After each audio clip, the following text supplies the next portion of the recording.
wabarakatuh. Salam bahagia dan membahagiakan kita semua. Salam satu sentral.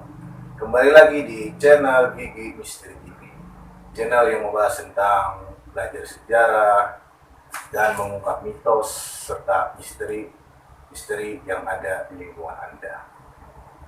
Setelah saya mempelajari itu, ya terjadilah keganjilan dalam hidup saya, bikin emosi, keras kepala, susah diatur, bahkan hidup tuh nggak bisa tenang karena ada satu amalan-amalan yang diberikan tanpa guru yang saya pelajari lewat buku-buku. Lalu Tapi selama Bang Ahmad menjalani masa-masa itu berapa tahun itu Dari kurang umur lebih 13 tahun? dari umur 13 tahun ke sampai 15 tahun. Oh, 2 tahun. Iya, sekitar 2 tahunan. Itu pun buat saya jadi error. Artinya apa? Kita kenal sama seseorang tapi ngambek. Jangan lupa pantengin terus channel Gigi Misteri TV. Like, share, komen, dan subscribe channel Gigi Misteri TV.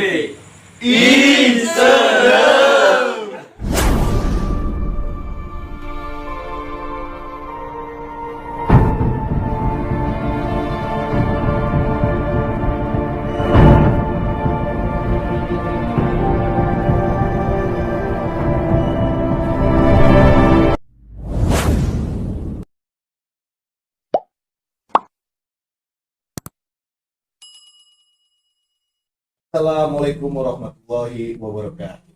Waalaikumsalam warahmatullahi wabarakatuh. Salam bahagia dan membahagiakan kita semua. Salam satu sentral. Kembali lagi di channel Gigi Misteri TV, channel yang membahas tentang belajar sejarah dan mengungkap mitos serta misteri yang ada di lingkungan Anda. Alhamdulillah kita masih diberi nikmat sehat walafiat, panjang umur, dan selalu bahagia sehidup dan selamanya. Alhamdulillah hari ini tim Gigi Misteri TV datang atau bertamu dan bersilaturahmi ke kediaman saudara Ahmad Ghazali. Iya, dan pastinya sahabat Gigi Misteri TV bakalan tahu apa tujuan tim Gigi Misteri TV datang ke kediaman saudara Ahmad Ghazali. Di sini kita tim Gigi Misteri TV akan sedikit mengorek atau belajar sedikit sejarah lah kepada beliau, Bang Ahmad Ghazali. Tentunya beliau banyaklah sedikit pengalamannya tentang pengetahuan sejarah maupun cerita misteri beliau nanti.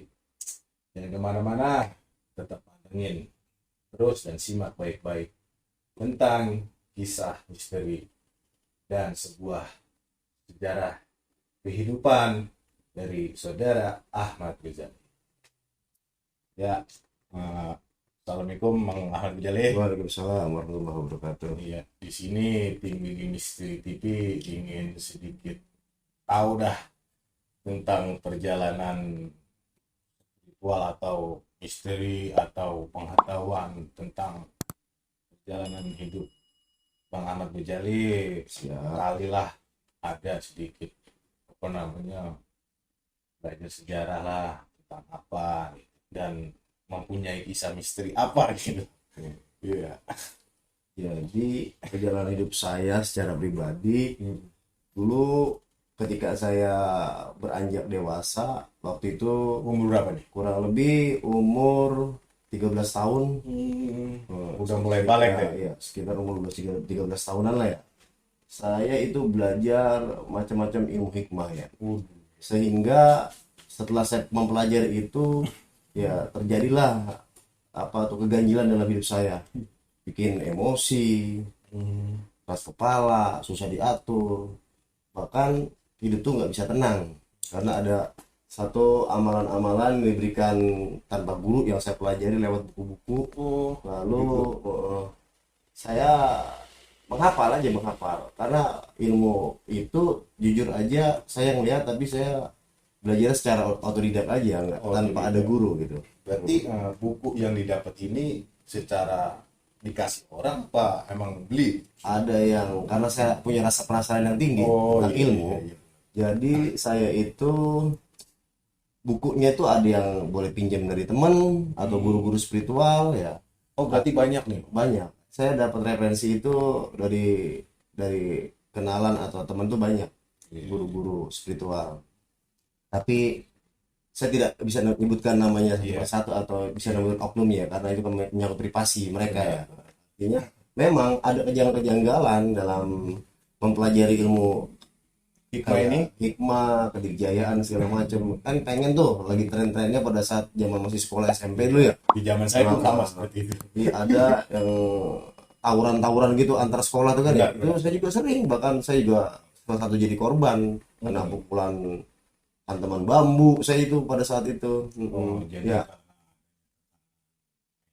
Gitu ya. Iya, pengen kayak anak zaman sekarang disebutnya pengen punya gengsi lah gitu, punya geng-gengan lah gitu ya. Nah, itu perjalanan itu memang gimana ya? Menurut saya itu jadi pelajaran hidup buat saya secara pribadi. Banyak lah pengalaman gitu. Alhamdulillah. Artinya apa? Dengan sekarang ini saya sadar bahwa apa yang saya pelajari itu salah. Oh, salahnya di mana itu? Salah karena di satu sisi Nggak ada guru gitu. Tanpa ada guru dan membentuk karakter kita tuh secara pribadi tuh nggak bagus. Apalagi buat orang lain ya kan gitu. Nah, kita harus ngelakuin hal ini, hal itu. Ya, tiba-tiba ada bisikan-bisikan yang masuk ke dalam kuping kita. Itu memang benar-benar terasa bisikan itu. Iya, memang terasa. Terasanya itu di badan itu memang benar-benar terasanya ada dampaknya banget. Ya, artinya apa? Membentuk karakter kita nggak jadi nggak bagus ya. Kayak satu contoh, orang yang tadinya kita pendiam, nggak banyak bergaul, tiba-tiba ada bisikan-bisikan, lu harus belajar ini, lu harus belajar itu, ya kan, lu harus ngamalin ini, ngamalin itu. Tanpa kita sadar itu dari mana dasarnya, apakah itu hodam, entah itu apa, saya kurang paham juga. Ya itulah yang namanya perjalanan hidup kita tanpa guru, ya kan, tanpa ada bimbingan, ya bikin kita nggak tenang, hati juga jadi gelisah. Itu selama selama Bang Ahmad jalanin masa-masa itu berapa tahun itu? Itu Dari kurang umur 13 lebih tahun. dari umur 13 tahun ke sampai 15 tahun. Oh 2 tahun. Ya sekitar 2 tahunan. Itu pun buat saya jadi error. Artinya apa? Kita kenal sama seseorang tapi ngambang buat kehidupan kita secara pribadi. Jadi pikiran itu nggak netep. Nggak netep. Penuh kayak ngambang aja gitu. Ya bahasanya lah apa disebut halu deh gitu ya. Halusinasi kita terlalu berlebihan gitu ya. Karena itu lagi tekanan itu. Saya pernah juga mungkin secara pengalaman hidup, saya ngerasa banyak dosa sama orang tua. Karena saya pernah berucap ya, kalau saya tidak diizinkan mempelajari ilmu ini, saya akan jadi gila. Itu asbab daripada itu, mungkin karena doa juga ya, manjur ya. Benar. Orang tua kan keramat. Artinya orang tua itu ada peribahasa yang mengatakan surga itu di bawah telapak kaki ibu, ya kan? Dengan ucapan seperti itu membuat saya jadi error. Saya pernah ngalamin pengalaman hidup yang kata orang dulu belajar ilmu itu bisa jadi gila. Memang benar itu, nyata. Saya rasain dalam kehidupan saya. Iya, artinya semua itu nggak ada bagusnya untuk dipelajarin. Ilmu tanpa guru ini nih. Ilmu hikmah kayak kanuragan kayak kedikjayaan kayak kebal tembak apa segala macam jenisnya, pokoknya tentang keilmuan hikmah atau dunia-dunia mistik. Saya secara pribadi nggak ada manfaat, artinya banyak mudarat yang dibanding manfaatnya gitu. Tapi mungkin banyak atau tidaknya di sini kita ambil pelajaran yang begitu berharga dari beliau, saudara kita ini Ahmad Ghazali. Mungkin kita ambil pelajarannya banyak gitu, karena beliau yang ngerasain gitu sampai dia lupa ingatan gitu. Sampai dia nggak kenal siapapun gitu. Nah, kita ambil di sini poinnya, jangan pernah mengamalkan sesuatu itu tanpa guru ya. Betul. Ya intinya kita kembali. Apapun kita, sehebat apapun kita akan lemah. Artinya apa? Tanpa ada bimbingan, tanpa ada motivasi dari orang lain, itu membuat hidup itu nggak nyaman. Kita nggak bisa bersosialisasi dengan masyarakat, kita nggak bisa beradaptasi dengan lingkungan sekitar. untuk diri kita, keluarga, saudara, saudara family dan orang lain itu nggak ada, menurut saya itu nggak ada hikmahnya dan nggak ada bagusnya. Sedikit manfaat tapi banyak mudaratnya begitu. Itulah yang saya tangkap, artinya belajar tanpa ada guru ya begitulah kira-kira. Gitu ya. Jadi yang saya pertanyakan lagi, selama 2 tahun ya, Kurang lebih 2 tahun. 2 tahun ini, wah, lama ya. Selama itu setelah lupa ingatan ini dan tersadarnya itu gimana gitu? Nah, pada saat itu yang namanya orang tua melihat anaknya dalam keadaan katakan ingatan stres atau lupa ingatan ya, gitu. Lupa ingatan. Jadi ngerasa khawatir dan was-was dengan cara apapun dia datang buat nyarayatin saya itu ke tempat orang-orang pinter katakan gitu ya, seperti paranormal, dukun, kiai, ustadz gitu. Sebagainya lah. Sampai-sampai saya itu diruat, artinya untuk kesembuhan saya itu saya dibawa ke daerah Cibarusa sana, dibawa Allahyarham Kiai Usman namanya kalau yang saya tahu, yang saya ingat ya gitu ya. Karena dalam masa-masa itu ingatan saya itu antara sadar dan nggak sadar, jadi ada semacam bisikan-bisikan atau apa disebut kodam gitu ya, Ya, kodam kodam itu bisikan. masuk ke dalam badan saya hingga membuat saya seperti itu. Kenal orang tapi saya nggak berpikir normal. Artinya apa, saya apa nama Tapi kenal itu orang itu. Nah, jangankan temen, saudara pun saya kenal, cuman nggak kekontrol emosi saya, suka ngeluap-ngeluap. Jadi jiwa dan apa namanya johir ini ya, Iya, jadi kayak ada yang seperti yang membawa gitu. ada yang rasuk di badan gitu kan. Bisa nulisnya mah pikiran dah gitu. Jadi Pikiran yang lebih kuat. menurut saya kalau kita belajar itu harus ada guru. Jangan kita belajar lewat YouTube, lewat Google. Memang ada manfaatnya, tapi banyak mudaratnya. Ya, artinya lebih baik kita dibimbing langsung sama tenaga ahli atau orang yang sesuai Ahli dengan lah. sama orang yang ahli di bidangnya gitu. Kita misalnya kita mau belajar apa gitu, itu ada guru yang sesuai dengan apa basic kita.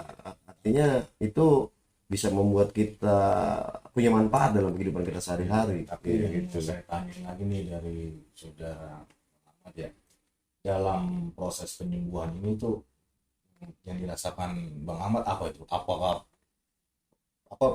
perang dalam diri ini perang gitu? Ya, dulu Bagaimana merasakannya gitu? saya ngalamin banyak hal-hal yang apa ya, negatif lah dalam kehidupan saya, sehingga saya itu pada saat itu di sana ada seorang ahli akupuntur baru yang namanya ngerasain ditusuk sama jarum itu. Jarum tuh ditusukin ke bagian saraf-saraf tertentu saya, karena dianggapnya saya kan stres atau gila gitu ya. Karena mempelajari ilmu A, ilmu B, ilmu C yang tanpa ada gurunya ya, dampaknya ya seperti itu. Saya ditusuk akupuntur apa namanya, sampai pulang saya ingat saya tuh pada saat itu saya diongkosin sama tetangga-tetangga karena saya ngerasa dibawa ke pesantren. Saya seneng Iya. kan, ini saya dibawa ke pesantren, nggak taunya saya dibawa ke pengobatan alternatif di daerah Cibarusa sana. Nah, ada seorang ahli akupuntur nusuk badan saya tuh semua tuh pakai jarum-jarum kecil tuh kayak jarum apa itu ya, Kayak jarum pentol. kayak jarum pentol, cuma terasa di mana tuh bagian saraf saya itu ditusuk. Itu supaya gimana tuh badan Ya, ini? menurut dia sih katanya supaya hilang gangguan-gangguan itu, ngilangin stres lah katakan seperti itu ya. Tapi yang dirasakan Bang Ahmad gimana? Ya kalau buat saya setelah saya dijalani seperti itu malah pada kaku semua badan, jadi nggak enak, bahkan duduk aja kayak robot diatur, kaku udah semua itu. Iya, karena jarumnya Saraf. bukan satu gitu. Banyak, ada kurang lebih 20 jarum yang tertusuk di bagian-bagian Banyak ya. bagian-bagian yang Tapi setelah situ ada perubahan kah atau enggak gimana? ya menurut saya kalau secara nyata memang ada perubahan. Selesai saya seminggu dirawat di daerah sana di pengobatan akupuntur, saya pulang, tapi saya udah mulai agak ada proses penyembuhan, ya kan, ada proses penyembuhan ya semua sih Itu ada perubahan secara fisik apa secara pikiran ya? secara fisik dan pikiran. Secara fisik Artinya dan pikiran. udah agak mulai berpikir Normal. positif, normal gitu ya. Tapi gangguan bisik-bisikan itu Tapi mulai memang redak. pada saat pulang itu masih ada. Artinya adanya gimana? Saya masih ingat sesuatu yang aneh dan ganjil. Seperti orang digotong-gotong pakai kerangka, pakai apa. Dan di jidatnya itu tertulis kalimat alif lam lam ha atau Allah Ta'ala gitu. Pada saat saya pulang, apakah halu saya ataukah karena pikiran saya lagi dalam keadaan terganggu, entah apa ya, saya nggak paham. Intinya seperti itu yang saya alamin begitu. Di sini kayak ada suatu kelebihan tak apa gitu ya, yang masih mungkin iringi lah Iya. gitu, karena keilmuan ini kali. Mungkin dikarenakan ada asbab saya mempelajari ilmu A ilmu B ya kan, kodam itu masuk atau gimana ke badan saya, dan yang sehingga saya rasakan ya seperti itu.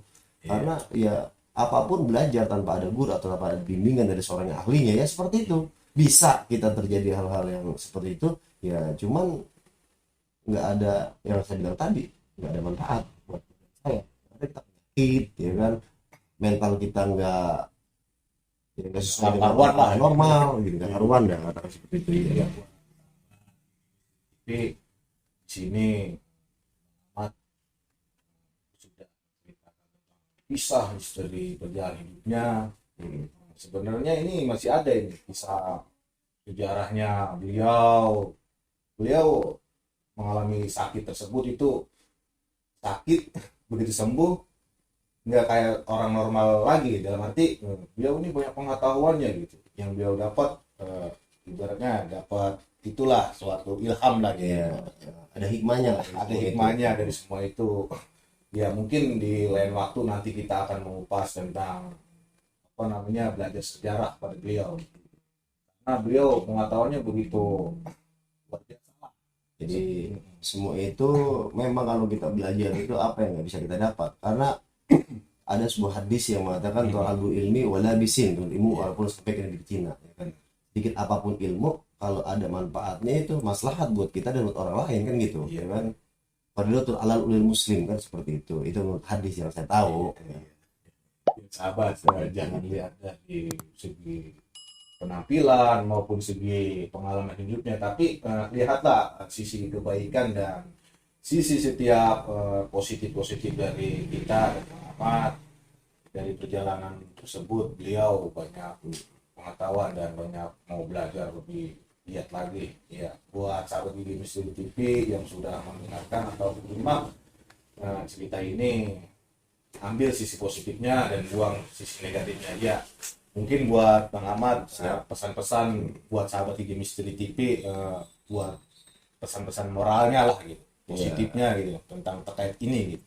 Terkait pengalaman hidup saya, andai kan kita mau cari ilmu yang bermanfaat, carilah ya istilahnya guru-guru itu yang sesuai dengan kemampuan kita asah dan kita gali lagi kemampuan itu seperti apa, dan kita cari yang bermanfaat buat diri kita, buat saudara, buat orang lain dan buat orang banyak kan gitu ya. Artinya kalau nggak ada manfaat buat kita, buat apa kita pelajarin kan seperti itu. Jadi apa? Jadi motivasi begini, sebelum kita mau belajar sesuatu, kita harus lihat dulu nih Iya, versi kita semana dan apa yang mana kemampuan kita. Iya. Jangan kita memaksakan kehendak kita. ya benar. Karena ya itu berdampaknya buat kita sendiri lah, karena kita yang ngalamin tentang hal itu. Iya. Jadi ibaratnya begini ya Muhammad ya, takaran kita seletter diisi 2 letter. Nah, jadi berlebihan. Apapun kalau berlebihan itu nggak enak. Benar. Yang enak tuh yang pas-pas aja, yang sesuai dengan tupoksi kalau kata orang-orang lah ya, sesuai tugas pokok dan fungsinya kan gitu. Ya, mungkin sampai di sini saja cerita misteri ini, baru cerita misteri di perjalanan sahabat Mang Ahmad nih. Mungkin lain waktu nanti kita akan kupas sedikit, kita berbagi pengalaman tentang sejarah budaya dan sejarah apa Mang Ahmad? Insya Allah. Sawah ya, sejarah lainnya yang beliau ketahui, mungkin dia mau berbagi kepada kita sahabat Gigi Misteri TV. Ya, terima kasih sudah menyaksikan video ini dan jangan lupa like, komen, serta subscribe. Ya, wassalamualaikum warahmatullahi wabarakatuh. Waalaikumsalam warahmatullahi wabarakatuh.